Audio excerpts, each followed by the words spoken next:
Bonjour, voilà la première émission de l'année de Trait pour Trait, votre podcast BD préféré. Alors vous pouvez nous retrouver sur toutes les box, sur Watch bien sûr, vous abonner sur les podcasts, Apple Podcasts, Google Podcasts, sur la chaîne YouTube et sur BD Zoom puisque je suis toujours avec Laurent et toujours à la Musardine. Absolument, bonne année Christophe. Bonne année Laurent. Pas trop fatigué ? Si, j'ai du mal à me remettre C'est du notre 31. premier réveillon Dis ensemble, donc. dis donc. Enfin bon, c'est réveillon BD, c'est comme ça, hein, formidable. Alors, 3 invités là, superbe Laurent. Bah écoute, toujours à la Musardine, donc toujours autour de l'érotisme et de la bande dessinée. Alors d'abord avec Anne Hautecoeur qui est la directrice de la Musardine. Tout à fait, bonjour et merci de Anne. m'accueillir. J'en prie. Laetitia Corinne qui est une auteure de bande dessinée qui avait commis, avant de travailler avec Leila Slimani et faire parole d'honneur autour des femmes au Maroc et de la situation des femmes au Maroc, elle avait commis Sex Story avec Philippe Breneau. Un immense succès. Un immense succès et dont nous allons parler longuement. Et Arthur de Pince, bonjour. Bonjour. Arthur de Pince qui est beaucoup plus connu aujourd'hui pour Zombilenium. Qui est donc ses aventures dans un parc d'attractions dirigé par des morts vivants, quelque chose d'à la fois étrange mais très amusant, et avec un film qui a été fait il y a quelques années. Mais auparavant, Arthur s'était fait connaître par ses péchés mignons, ces fameux péchés mignons, qui sont des petites historiettes un petit peu à la fois amusantes et érotiques. C'est ça, oui, tout à fait. C'est un peu différent, mais j'ai commencé là-dedans, BD, oui. Oui. Et donc, à tout seigneur, tout honneur, je voulais demander à Anne qui nous accueille comment va la production de bande dessinée érotique en ce moment. Alors la production c'est une chose, les ventes c'est une autre. Non, nous donc on publie de la BD sous un label qui s'appelle Dynamite, dont Nicolas Cartelet qui était avec nous, vous a parlé longuement tout voilà. à l'heure. Hein, donc comme il disait, ça se porte plutôt bien, notamment grâce à Internet. La bonne nouvelle, c'est que la BD érotique est en train de revenir, y compris chez les grands éditeurs, avec Glénat par exemple, qui a lancé la collection Porn Pop, dirigée par Céline Tran. Dans lequel il y avait eu Bastien Vives. Exactement, avec Petit Paul, et aussi aussi Les Joies du Sextoy, qui est un super Oui. livre sur la sexualité, qui vient des États-Unis, mais qui est vraiment très intéressant, dont on a malheureusement un peu moins parlé que Petit Paul. Voilà, je sais qu'ils ont plein de projets, et c'est plutôt une bonne chose, parce qu'en effet, avec les éditions Tabou, on était quand même un peu les seuls au rayon BD. Il y a Erotix chez Delcourt aussi. Ouais, les éditeurs ont quand même des petites collections comme oui, ça. ils ont des collections, mais Erotix, par exemple, là, ça faisait un petit moment qu'ils avaient rien. Ils ont réédité beaucoup de grands classiques. Voilà, et donc là, il y avait plus grand chose qui sortait. Donc bon, c'est plutôt une bonne chose que la BD revienne en librairie. Ta La page BD érotique. nocturne aussi. Ouais. Ta page nocturne, ouais, tout à fait. Voilà, mais on était avec Tabou Vous un peu vous les seuls sentiez un acteurs. petit peu seul, mais ça veut dire que vous pensez qu'il y a une redynamisation en fait de ce secteur. Je pense qu'il y a une dynamisation surtout des questions de sexualité en France, et que évidemment la BD, qui est un secteur très porteur en librairie, réinvestit aussi ce terrain, et que les grands éditeurs qui l'avaient déserté, parce que évidemment Glénat, Delcourt ont historiquement été éditeurs de BD érotiques, et y compris de très grands noms de BD Bien sûr, érotiques. bien sûr. Ils avaient tout arrêté, peut-être pour des questions d'image ou de marché, etc. Bon, il faut savoir que c'est quand même un petit marché, hein, la BD érotique. Pour parler très concrètement, nous, on est quand même sur des tirages de base de entre 2 et 5 000 exemplaires. Oui, ce qui est... Ce qui est quand même... 5 000, c'est beaucoup pour nous. Donc, c'est quand même Oui, vraiment c'est-à-dire qu'on n'atteint pas les tirages qu'il y avait à l'époque de l'écho des savanes, loin quand il y de avait là. du Manara, quand il y avait du Gilon, quand il y avait des choses comme ça. Loin de là. Donc, c'est un marché de niche, mais avec un public très fidèle de collectionneurs. Voilà. Et donc, qu'on aille aussi vers des choses plus érotiques. Bon, c'est pareil, Péché Mignon, pour moi, faisait partie de ces Ça s'est vendu à plus de 5 000, Péché Mignon. Je crois, oui. Un peu plus, ouais. Donc 4 tomes chez Fluide Glacial. Oui, tout à fait. Et alors, c'est pas, je ne sais pas si on peut dire qu'on est dans l'érotisme ou encore moins la pornographie. C'est en fait Yves Frémion chez Fluide avait un terme que je trouve qui correspond bien, c'est coquin. C'est-à-dire que ça parle de sexualité, ça montre évidemment des images avec des actes sexuels, avec des gens à poil et tout, mais On suit les aventures d'Arthur. C'est avant. Alors, je tiens à préciser que c'est pas moi. C'est parfait. Et en fait, non, en fait, je dirais, c'est plus humoristique qu'autre chose. Enfin, c'est-à-dire que voilà, c'est pas une BD qu'on achète pour se rincer l'œil ou voilà. Enfin, il y a aucun jugement de valeur, hein, mais c'est C'est coquin, voilà. C'est plus une BD qu'on achète pour rigoler. C'est un voilà, petit peu pour ça qu'on vous a invité, Laetitia aussi. On est dans du sexe joyeux. Hein, Dans l'esprit même. fripon. Bon, on essaye. Oui, c'est ça. Oui, oui. Fripon. Oui. Oui. Parce que sur l'histoire de la sexualité, enfin sex story, on est dans des anecdotes toujours très marrantes et tournées avec beaucoup d'humour. Ouais, c'était un petit peu le principe d'une histoire du sexe, c'était de Sex Story. Il y a 2 éditions. Alors il y a les 2 éditions. Ouais, oui. voilà. Je vous les montre. C'est le même livre, Aux arènes, mais il n'a toutes pas les le deux. même titre. Oui. Mais c'est le même livre. C'est assez surprenant.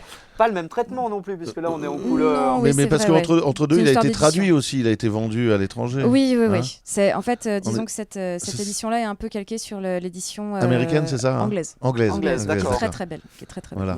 belle. Bon, Alors, c'est très belle effectivement, aussi. on est Ça en- regorge on est en d'anecdotes. bichromie Oui. sur celle-là. Ouais, on est en bichromie. Oui, effectivement. Alors ça regorge d'anecdotes. Alors la première Oui. d'entre elles, et je voudrais qu'on en parle, c'est il paraît que Cléopâtre aurait inventé ou aurait été la première femme à utiliser des Mais vibromasseurs. Alors on en parlait tout à l'heure, vous m'avez dit Ouais. faut qu'on en parle et qu'on rétablisse un peu la chose. Oui, parce que c'est un petit peu ce qui a fait le buzz sur ce livre. Et c'est vrai que quand j'ai travaillé dessus, j'étais la première surprise. Moi, je connaissais pas cette anecdote. Et c'est vrai que quand Philippe Breneau m'en a parlé, je me suis dit, mais c'est pas possible. Il me dit, mais je te jure, si, c'est vrai. Je dis, bon, d'accord, ok. Et en fait, c'est vraiment, encore une fois, quand on a fait la promo du bouquin, l'anecdote qui ressortait le plus, parce que c'est vrai que c'est surprenant. C'est la Alors première. on peut Alors, expliquer d'ailleurs quelle était. Oui, donc voilà. en fait, Cléopâtre remplissait un cornet de papyrus d'abeilles, qu'elle fermait évidemment, et qu'ensuite qu'elle s'insérait dans le vagin. Et ça faisait un vibromasseur. On peut pas vérifier la véracité de ces Courageux, faits quand même, réellement. Voilà, c'est très courageux. On J'oserais est d'accord, pas. c'est téméraire, moi je ne le ferai pas. En fait, ce qu'il faut rétablir comme vérité, s'il faut rétablir une vérité, c'est que Cléopâtre était la cible de quolibets.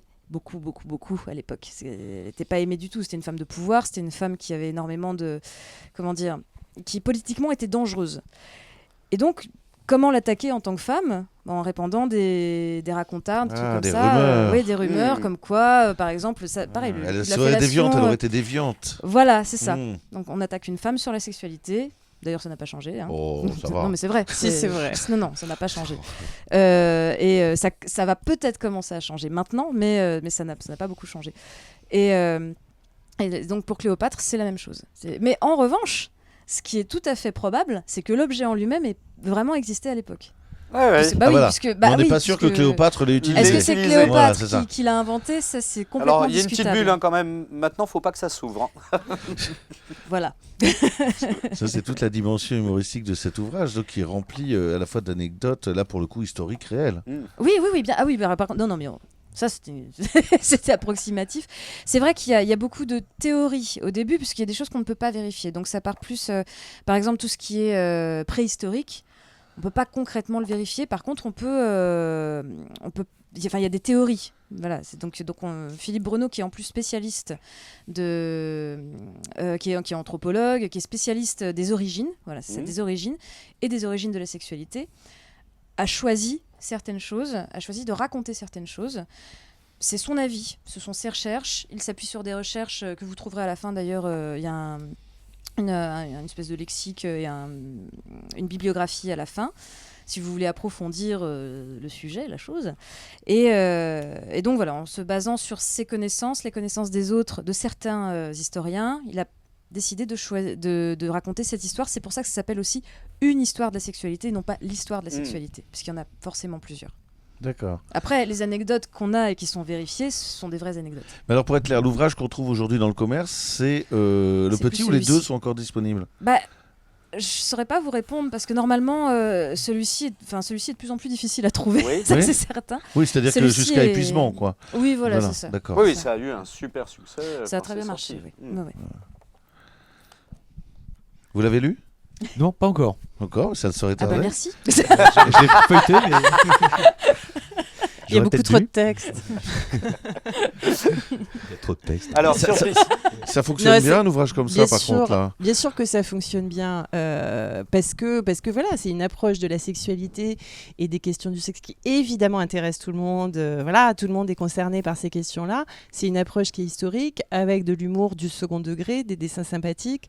Enfin voilà, pour moi, c'est dans la lignée, même si très différent du Happy Sex de Zep, qui en dehors du fait que ce soit Zep et qui évidemment aura favorisé son succès, c'est dans la lignée des péchés mignons d'Arthur de Pin. Et en effet, c'est très différent de ce qu'on fait nous nous chez Dynamite, où on est clairement dans l'érotique, voire la pornographie très explicite, voilà, qui sert clairement à se rincer l'œil, comme tu le disais poliment tout à l'heure.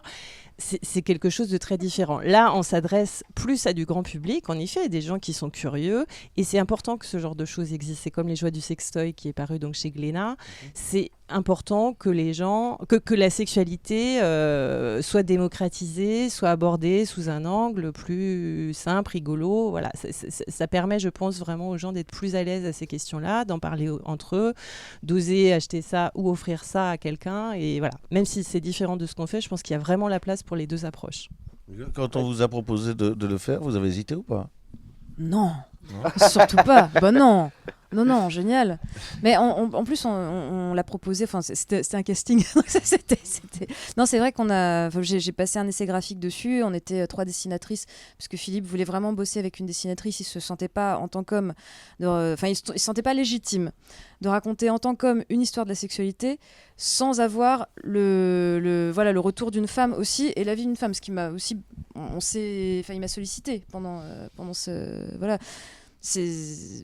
On a fait un travail d'auteur en binôme, même si évidemment toutes les recherches historiques, scientifiques, et c'est lui évidemment, c'est lui la science. Mais il y a eu un vrai échange, ça a été un vrai travail à deux, et ça c'était chouette. Plus à 3 avec évidemment les coloristes qui ont travaillé dessus.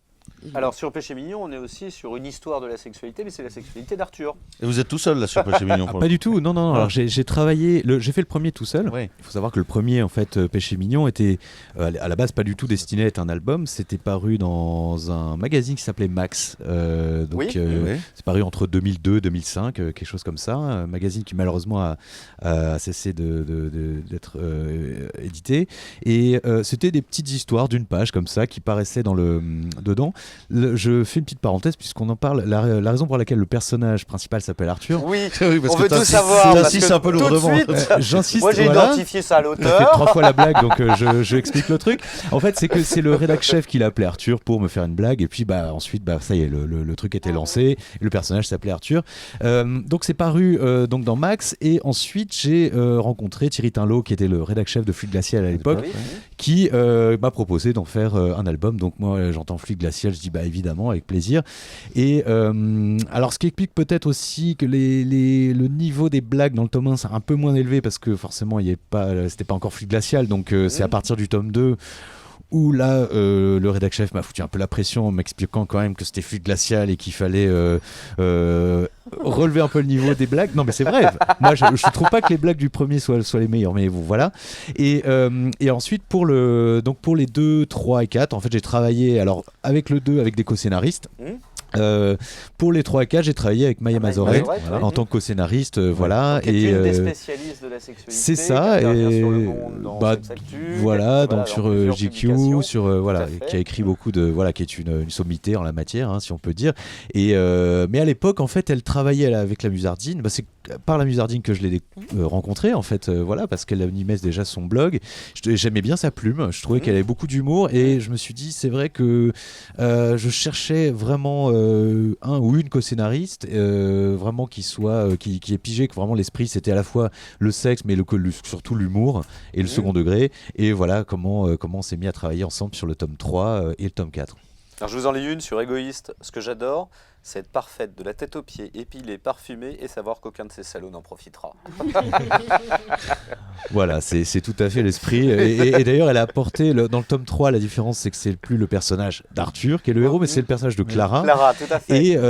Et j'avais commencé à écrire quelques histoires, mais j'arrivais pas à m'approprier ce personnage, à faire un personnage de féminin qui assume sa sexualité et sans en faire une espèce de nympho, et j'avais vraiment du mal, et Maya a réussi justement à faire ça, donc j'étais hyper content. Elles sont très libres, les femmes dans Péché Mignon. Oui, elles sont très libres, mais c'est en tant qu'homme, j'avais pas réussi à trouver cette équation, et en fait Maya a notamment réussi à vraiment créer, à donner un souffle à ce personnage qui à la fois saute sur tout ce qui bouge et en même temps reste quand même très sympathique, et donc voilà, donc je suis vraiment content de cette collaboration, quoi. Vous avez fait 4 volumes et puis c'est tout, vous avez interrompu la série? Alors on peut dire ça. Enfin, non, quelles sont les raisons en fait En fait, j'ai interrompu la série. Alors, je dis souvent, effectivement, que j'en ferai peut-être un autre, voilà, qui est un peu une manière polie d'esquiver la question. Mais effectivement, j'en ferai peut-être un autre. Mais le truc, c'est que je suis passé après à la BD d'aventure pour tout public avec Zombilenium. Et c'est vrai que, alors c'est complètement différent, mais c'est vrai que là, je suis vraiment dedans depuis. Ça fait presque 10 ans que je fais pratiquement que ça. Donc ça, c'est le tome 4. Ça, c'est le tome 4 qui vient de sortir, tout à fait. Donc, alors, on n'est pas du tout dans l'érotisme. Bah non, ça manque un peu. Ça manque un peu. Quoique, bon, mais non, parce que c'est tout public, ça paraît dans le journal de Spirou. Bien sûr. Et, mais c'est tout public, c'est-à-dire qu'évidemment, il y a aussi un degré de lecture pour adultes, etc., qui, comme dans toutes les BD finalement de jeunesse. Et c'est vrai que je m'éclate vraiment à faire ça. Alors, je rédis pas du tout Péché Mignon, mais c'est vrai que c'est comme si j'avais basculé dans faire deux choses en même temps. Voilà, c'est ça, on peut pas faire deux choses en même temps, peut-être. Et si je puis me permettre, c'est sûrement pas à vous que je vais apprendre ça, il y a peut-être aussi une question d'étiquette, Arthur. Donc, je pense quand même que dans la BD, et comme partout d'ailleurs, on peut être assez vite catégorisé et malheureusement, dans le monde dans lequel on vit actuellement, ça peut s'avérer dommageable. Alors bon, c'est pas ton cas puisque tu as toujours tout assumé, c'est pas parce que tu as arrêté que tu as changé de nom, mais il faut savoir qu'il y a quand même énormément d'auteurs en BD qui prennent des pseudos. Voilà, là on va en publier un l'an prochain qui est quelqu'un pourtant qui fait pas de la BD pour enfants, mais qui fait de la BD classique. Pour faire de l'érotique, il a pris un pseudo. Non pas parce qu'il aime pas ce qu'il fait, il a vraiment voulu le faire et voilà, le faire chez nous, mais tout simplement parce que c'est ça des reste étiquettes. encore un peu caché. Ah mais complètement, complètement. Non, vraiment, c'est triste, c'est dommage. Enfin voilà, on sera tous d'accord pour dire ça ici, mais je pense que c'est une réalité. Alors je dis pas que c'est pour ça que tu... Enfin voilà, je pense que c'est pas... J'ai pas fait Zombilenium pour faire oublier... Non, mais pas du tout. Non, c'est pas ce que je voulais dire. Mais il était pas... C'est vrai que bon, là, on est dans vraiment Péché Mignon, le titre est formidable, qu'on n'est effectivement pas dans, la thématique porno. Non, mais ça, on est bien d'accord. Mais... Il n'y a jamais eu d'ailleurs de projet d'animation autour de Péché Mignon ? Alors si, absolument. C'était il y a... Il y a eu un projet avec une grande chaîne hertzienne française, il y a une douzaine d'années. C'était avec des copains qui ont une société de production. Il y avait toute l'équipe. Il y avait scénariste. Le réalisateur était Alexis Ducor, mon pote avec qui j'ai fait le film Zombilenium. Il y avait une productrice. On était allé voir les dirigeants de cette chaîne, en plus avec plein de cadeaux, plein de petites figurines et tout. Au moment où cette fameuse chaîne en plus nous a dit tiens, il y a cette chaîne du bouquet qui d'ailleurs serait super parce que c'est une chaîne qu'on veut rendre pour ados, etc. On dit, impeccable et tout ça. J'avais même la garantie qu'ils allaient conserver aussi le ton parce que ma condition c'était ok, vous gardez les personnages mignons et tout, mais par contre il faut que le propos soit trash, sinon c'est plus Péché Mignon. C'est-à-dire que si c'est pour faire, on m'a proposé plein de fois de faire juste les personnages parce qu'ils sont choupis et tout, mais de changer complètement le contenu. Non, mais, donc là ils m'ont dit ok pour tout et tout ça. Et finalement, ça s'est pas fait. Et en fait, je connais pas du tout la raison. Ils nous ont même pas rappelé. Voilà, donc je suppose qu'ils ont dû faire une étude de marché qui disait que non, finalement, ça marcherait pas en prime time et machin. Parce que ça coûte cher en fait l'animation. C'est vrai que c'est pour ça que je leur en veux pas tant que ça. C'est que c'est l'animation pour adultes. Alors là, en ce moment, on a un peu des pionniers, j'ai envie de dire, avec Bobby Pills. Je sais pas si vous avez vu notamment. C'est un studio Black Pills et Bobby Prod qui se sont associés pour faire. Donc c'est la bande de Balak, tout ça, Alexis Beaumont et tout. Donc eux qui font de l'animation pour adultes. Donc alors ça va ultra loin, beaucoup plus loin que tout ce qu'on a ici, quoi. Et c'est très risqué parce que là, pour le coup, c'est pas du tout le canal des chaînes hertziennes où on a le droit de rien faire. Là, pour le coup, ils se lâchent complètement. Et donc après, ils espèrent aussi que ça passe dans d'autres pays. Mais c'est vrai qu'en France, donc la ça télé, c'est diffusé sur des chaînes adultes. Sur des chaînes adultes et bon, il y a ça, il y a Internet, ils ont aussi une plateforme à eux avec une appli où on peut télécharger les épisodes. Donc ils espèrent que ça marche comme ça, ils espèrent qu'une chaîne comme par exemple Canal+ aussi le diffuse, mais c'est risqué. C'est vrai qu'en France le sexe, enfin l'animation érotique ou pornographique, c'est assez difficile parce que ça, évidemment, ça passe pas en prime time, donc il n'y a pas les annonceurs, donc forcément ça passe à minuit, et donc comme ça coûte cher à faire, voilà. Donc c'est tout un casse-tête. Et puis en France, sans les télévisions, on peut rien faire en plus. Ça, on n'a pas le droit, on n'a pas accès aux aides. Mais il y a incalculable d'interdits, mais c'est ça. Juste un exemple comme ça, on pourrait croire que les interdits c'est pas d'alcool, pas de jupe trop courte et tout ça. J'ai mon ami et collègue Alexis Ducor qui travaillait sur une série d'animation pour enfants. ils n'avaient pas le droit de faire une scène avec un enfant, enfin une fille mineure, dans la même pièce qu'un homme adulte. Juste dans la même pièce. C'est-à-dire que c'est même pas. Il n'y a rien. Ou alors, il faut que la porte soit ouverte et qu'on entende qu'il y a un autre adulte dans la pièce d'à côté. Voilà le niveau du truc. Et alors, ça s'appelle des family standards. Ça vient des États-Unis, évidemment. Et c'est des trucs. Parce que les chaînes et tout ça veulent pas s'encombrer, veulent pas avoir de procès, veulent pas avoir d'ennuis, surtout en plus depuis l'époque Dorothée, etc. Avec d'éventuelles associations de familles, etc.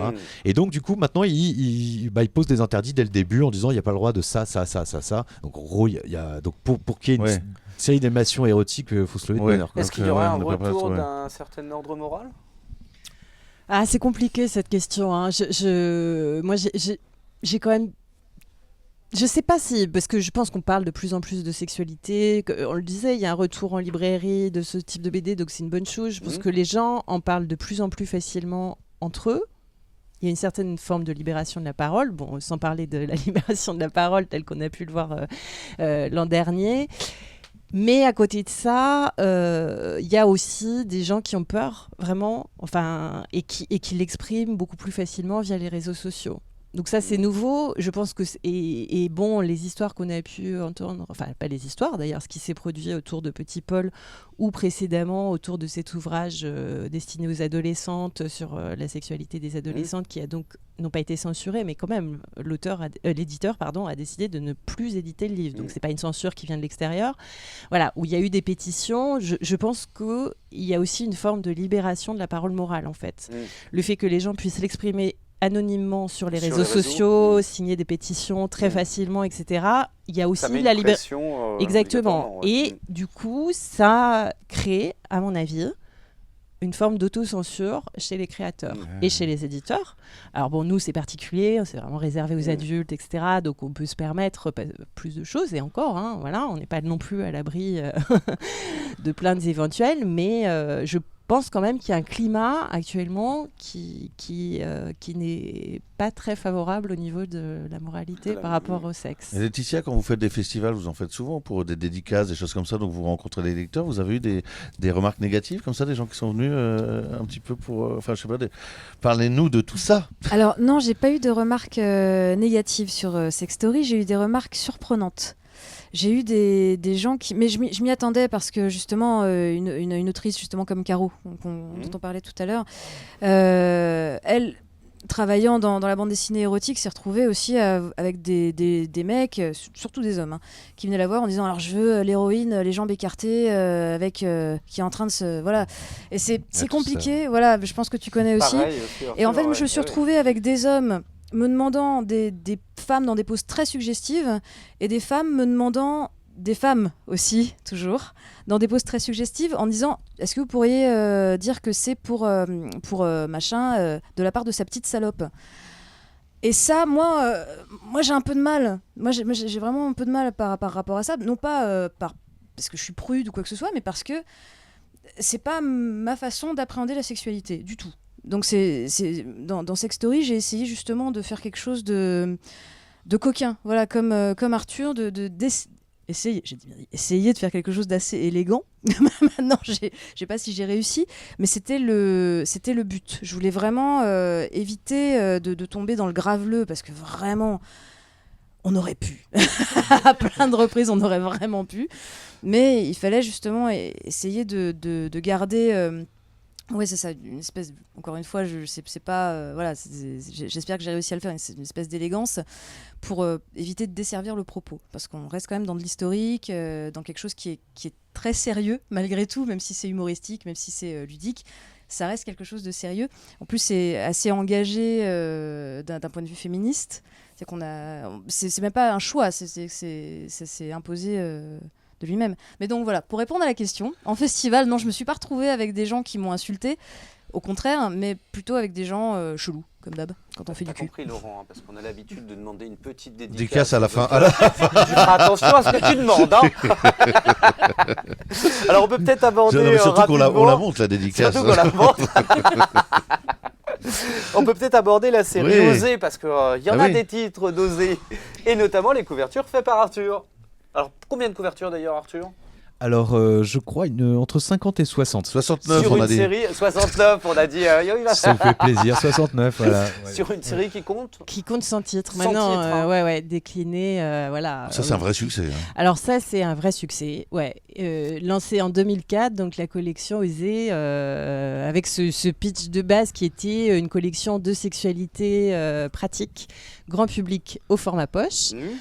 Avec ce terme osé qui est venu très vite, ça c'est le directeur de collection, Marc Denham, avec qui on a travaillé, et la recherche d'un illustrateur, la découverte d'Arthur via Max, d'ailleurs à l'époque, qui, grâce à son agent, enfin voilà, on s'est rencontrés et ça a bien matché, et je pense que cette collaboration avec Arthur a été une des clés du succès de la collection, parce que son style, parce que surtout les situations, parce qu'il faut savoir que donc toutes les couvertures, c'est vraiment des propositions d'Arthur Depin, c'est-à-dire que voilà, on lui envoyait la thématique, fellation, cunilingus, voilà, tournez votre film le X, dessin que vous voulez.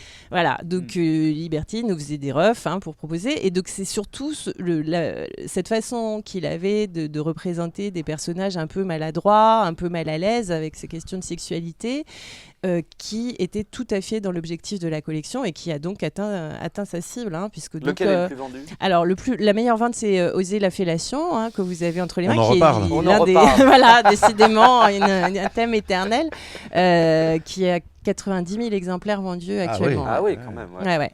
Et donc, sur la collection, on va atteindre le million bien d'exemplaires. L'anthologie de la fellation. Oui, si on en vendait 90 000, au vu du prix de vente, pour nous, ce serait intéressant. Mais voilà, donc très... C'est pas mal, quand même. Très belle collaboration, voilà. Et puis donc après, Arthur a arrêté pour les raisons qu'il expliquait tout à l'heure, pour se consacrer. Juste pour info, quel est le titre qui s'est le moins bien vendu ? Alors non, juste là, c'est moins rigolo, mais donc Oser la fellation, on a évidemment fait Oser le cunilingus, sans pendant, dont on a vendu environ 15 fois moins. Ah ouais. Voilà, donc pour qui, pourquoi, comment. On pense que, Oser la fellation, c'est aussi beaucoup un cadeau. Est-ce que les gens, voilà. Mais surtout, moi, mon interprétation, beaucoup plus de femmes achètent des livres que des hommes. Donc il faut croire que, voilà, beaucoup plus de femmes sont en soif d'apprendre des choses sur la sexualité que les hommes. Voilà, moi, j'ai aussi tendance à penser que beaucoup d'hommes ne prennent pas la peine de savoir comment s'y prendre. C'est une de vos caractéristiques, je crois, sur Péché Mignon, c'est qu'il y avait autant de lectrices que de lecteurs. Alors, en effet, c'est vrai que mes collègues de Fluide étaient assez étonnés à chaque dédicace, eux qui ont quand même majoritairement des hommes, de voir qu'effectivement, dans la file d'attente, il y avait beaucoup de femmes. Alors, j'ai pas trop d'explications en fait. Je pense que peut-être parce qu'elles sont un peu rondes. Donc moi j'entends beaucoup de femmes qui me disent merci de dessiner des femmes rondes. Bien que, alors ça me fait plaisir, mais en fait, c'est pas, pour moi, c'est plus une caricature de corps de femme, en fait, plus qu'une espèce d'ode aux femmes avec des rondeurs. J'aime les rondeurs plus que la maigreur. Elles sont sympathiques, vos femmes, quand même. Elles sont souriantes. Mais c'est plus une espèce de version moderne de la Vénus préhistorique, plus qu'une espèce de plaidoyer pour les rondeurs. C'est vrai que tant mieux si grâce à ma BD, les femmes peuvent accepter leur rondeur, mais c'est pas, je voulais pas non plus trop tomber là-dedans. Mais je pense que c'est aussi peut-être c'est plus le côté mignon pour moi qui est important, c'est-à-dire le côté mignon dans le sens qui désamorce et qui enlève un peu la gravité qu'il peut y avoir parfois dans la sexualité. C'était un peu le principe des Osées, mais c'est vrai que c'est en discutant avec Anne et Marc et Claude au début qu'on a commencé à mettre en place ce principe, quoi. Alors, malheureusement, l'émission touche à sa fin. Absolument. Je regrette qu'il n'y ait plus de Péché Mignon. Je voulais juste dire deux petites choses. Je regrette qu'il n'y ait plus de Péché Mignon parce qu'on avait fait une superbe soirée de lancement au Crazy Horse grâce à Péché Mignon. Voilà. C'était pas le magazine, non, c'était le magazine. Non, c'est pour le magazine Glamour, Fluide.g ou Fluide.g, ouais, c'est ça. C'était formidable. Et puis la deuxième chose que je veux dire, puisqu'on parle de Fluide Glacial, c'est que je voudrais souhaiter bon vent à Yann Lindingre qui vient de quitter le magazine. Et puis joyeux retour à notre ami Jean-Christophe Delpierre qu'on connaît depuis très longtemps et qui reprend en charge le magazine. Alors, vous pouvez retrouver bien sûr Arthur Depince dans Zombielénium chez Dupuis. N'hésitez pas à aller voir une histoire de la sexualité de Laetitia. On se retrouve la prochaine fois. Ouais, bah on va tendre vers Angoulême là bientôt. Ouais, mais, on s'en rapproche. on s'en C'était un rapproche. plaisir de venir à la Musardine. Oui, Merci à beaucoup vous. de votre Merci accueil. beaucoup. Merci. Alors, vous Merci. pouvez nous retrouver bien sûr sur toutes les box, vous abonner sur les podcasts, Apple Podcasts, Google Podcasts, et puis sur le Sur site BD Zoom, bien sûr. trait-pour-trait-bd.fr et sur le site de BD Zoom. En Absolument. continuant à nous regarder sur Watch. Tout à fait. Allez, à bientôt. À bientôt. Et encore Bonne une année fois, merci. encore. Et bonne Bonne année année. 2019, salut. Bonne année.